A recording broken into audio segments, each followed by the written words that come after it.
Hello friends, welcome back to my channel. आज फिर हम आपके लिए एक नई कहानी लेकर आए हैं। 26वीं पुतली मृगनायनी की कहानी।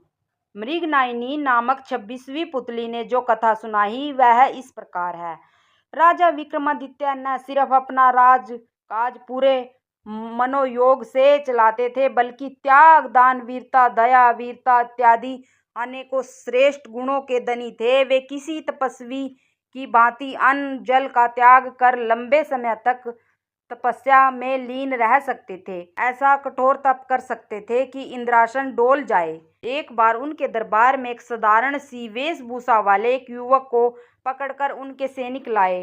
वह रात में बहुत सारे धन के साथ संदिग्ध अवस्था में कहीं जा रहा था। उसकी वेशभूषा से नहीं लग रहा था कि इस धन का वह मालिक होगा, इसलिए सिपाहियों को लगा शायद वह चोर हो और चोरी के धन के साथ कहीं चप्पत होने की फिराक में हो। राजा ने जब उस युवक से उसका परिचय पूछा और जानना चाहा कि यह धन उसके पास कैसे आया, तो उस युवक ने बताया कि वह एक धनाढ्य स्त्री के यहाँ नौकर है और सारा धन उसी स्त्री का दिया हुआ है। जब राजा की जिज्ञासा बढ़ गई और उन्होंने जानना चाहा कि उस स्त्री ने उसे यह धन क्यों दिया और वह धन लेकर कहाँ जा रहा था, पर वह युवक बोला कि अमुक जगह रुककर स्त्री ने प्रतीक्षा करने को कहा था। दरअसल उस स्त्री के उससे अनैतिक संबंध है और वह उससे पति की हत्या करके आकर मिलने वाली थी। दोनों सारा धन लेकर कहीं दूर चले जाते और आराम से जीवन व्यतीत करते। विक्रम ने उसकी बातों की सत्यता की जांच करने के लिए तुरंत उसके बताए पते पर अपने सिपाहियों को भेजा।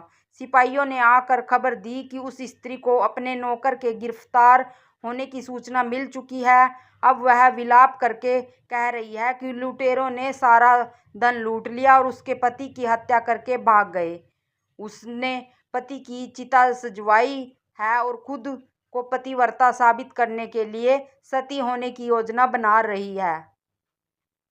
सुबह युवक को साथ लेकर सिपाहियों के साथ विक्रम उस स्त्री के घर पहुंचे तो दृश्य देखकर सचमुच चौंक गए। स्त्री अपने पति की चिता पर बैठी चुकी थी और चिता को अग्नि लगने वाली थी। राजा ने चिता को अग्नि देने वाले को रोक दिया तथा उस स्त्री से चिता से उतरने को कहा। उन्होंने सारा धन उसे दिखाया तथा नौकर को आगे लाकर बोले कि सारी सच्चाई का पता उन्हें चल गया है।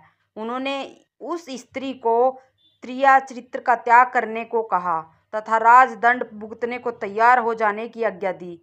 स्त्री कुछ ही क्षणों के लिए भयभीत हुई, मगर दूसरे ही पल बोली कि राजा को उसके चरित्र पर अंगुली उठाने के पहले अपनी छोटी रानी के चरित्र की जांच करनी चाहिए।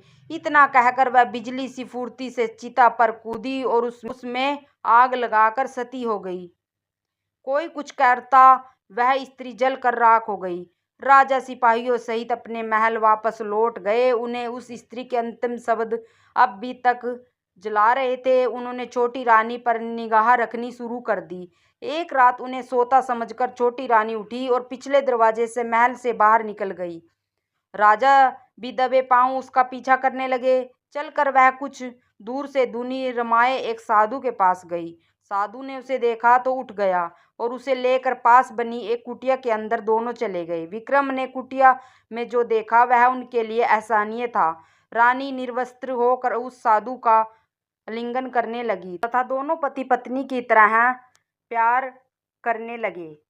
राजा ने सोचा कि वह छोटी रानी को वे इतना प्यार करते हैं, फिर भी वह विश्वासघात कर रही है। उनका क्रोध सीमा पार कर गया और उन्होंने कुटिया में घुसकर उस साधु तथा छोटी रानी को मौत के घाट उतार दिया। जब वे महल लौटे तो उनकी मानसिक शांति जा चुकी थी। वे हमेशा बेचैन तथा खिन्न रहने लगे। संसारिक सुखों से उनका मन उचाट हो गया तथा मन में वैराग्य की भावना ने जन्म ले लिया। उन्हें लगता था कि उनके धर्म कर्म से जरूर कोई कमी थी, जिसके कारण भगवान ने उन्हें छोटी रानी के विश्वासघात का दृश्य दिखाकर दंडित किया। यही सब सोचकर उन्होंने राजपाट का भार अपने मंत्रियों को सौंप दिया और खुद समुद्र तट पर तपस्या करने चले पड़े। समुद्र तट पर पहुंचकर उन्होंने सबसे पहले एक पैर पर खड़े होकर समुद्र देवता का आह्वान किया। उनकी साधना से प्रसन्न होकर जब समुद्र देवता ने उन्हें दर्शन दिए तो उन्होंने समुद्र देवता से एक छोटी सी मांग पूरी करने की विनती की। उन्होंने कहा कि उनके तट पर वे एक कुटिया बनाकर अखंड साधना करना चाहते हैं और अपनी साधना निर्विघ्न पूरा करने का उनसे आशीर्वाद चाहते हैं। समुद्र देवता ने उन्हें अपना आशीर्वाद दिया तथा उन्हें एक शंख प्रदान किया। समुद्र देवता ने कहा कि जब भी कोई दिव्य विपत्ति आएगी, इस शंख की ध्वनि से दूर हो जाएगी। समुद्र देव से उपहार लेकर विक्रम ने उन्हें धन्यवाद दिया तथा प्रणाम कर समुद्र तट पर लौट आए। उन्होंने समुद्र तट पर एक कुटिया बनाई और साधना करने लगे। उन्होंने लंबे समय तक इतनी कठिन साधना की, देवलोक में हड़कंप मच गया। सारे देवता बात करने लगे कि अगर विक्रम इसी प्रकार साधना में लीन रहे तो इंद्र के सिंहासन पर अधिकार कर लेंगे। इंद्र को अपना सिंहासन खतरे में दिखाई देने लगा। उन्होंने अपने सहयोगियों को साधना स्थल के पास इतनी अधिक वृष्टि करने का आदेश दिया कि पूरा स्थान जलमग्न हो जाए और विक्रम कुटिया सहित पानी में बह जाए। बस आदेश की देरी थी। बहुत भयानक वृष्टि शुरू हो गई। कुछ ही घंटों में सचमुच सारा स्थान जलमग्न हो गया और विक्रम कुटिया सहित जल में समा गए होते। लेकिन समुद्र देव ने उन्हें आशीर्वाद जो दिया था, उस वर्षा का सारा पानी उन्होंने पी लिया तथा साधना स्थल पहले की भांति सूखा ही रहा। इंद्र ने जब यह अद्भुत चमत्कार देखा तो उनकी चिंता और बढ़ गई। उन्होंने अपने सेवकों को बुलाकर आंधी तूफान का सहारा लेने का आदेश दिया। इतना भयानक वेग से आंधी चली कि कुटिया तिनके होकर बिखर गई। सब कुछ हवा में रुई की भांति उड़ने लगा। बड़े बड़े वृक्ष उखड़कर गिरने लगे। विक्रम के पांव भी उखड़ते हुए मालूम पड़े लगा कि आंधी उन्हें उड़ाकर साधना स्थल से बहुत दूर फेंक देगी। विक्रम को समुद्र देव द्वारा दिया गया शंख याद आया और उन्होंने शंख को जोर से फूंका। शंख से बड़ी तीव्र ध्वनि निकली। शंख ध्वनि के साथ आंधी तूफान का पता नहीं रहा। वहां ऐसी शांति छा गई मानो कभी आंधी आई ही ना हो। अब तो इंद्रदेव की चिंता और अधिक बढ़ गई। उन्हें सूझ नहीं रहा था कि विक्रम की साधना कैसे भंग की जाए। अब विक्रम की साधना को तो केवल अप्सराओं का आकर्षण ही भंग कर सकता था। उन्होंने तिलोत्तमा नामक अप्सरा को बुलाया तथा उसे जाकर विक्रम की साधना भंग करने को कहा। तिलोत्तमा अनुपम सुंदर थी और उसका रूप देखकर कोई भी कामदेव के वर्णों से घायल हुए बिना ही नहीं रह सकता था। तिलोत्तमा साधना स्थल पर उतरी तथा मनमोहक गायन वादन और नृत्य द्वारा विक्रम की साधना में विघ्न डालने की चेष्टा करने लगी। मगर वैरागी विक्रम का क्या बिगाड़ पाती। विक्रम ने शंख को फूंक मारी और तिलोत्तमा को ऐसा लगा जैसे किसी ने उसे आग की ज्वाला में लापटका हो। भयानक ताप से वह उद्विग्न हो उठी तथा वहां से उसी क्षण अदृश्य हो गई।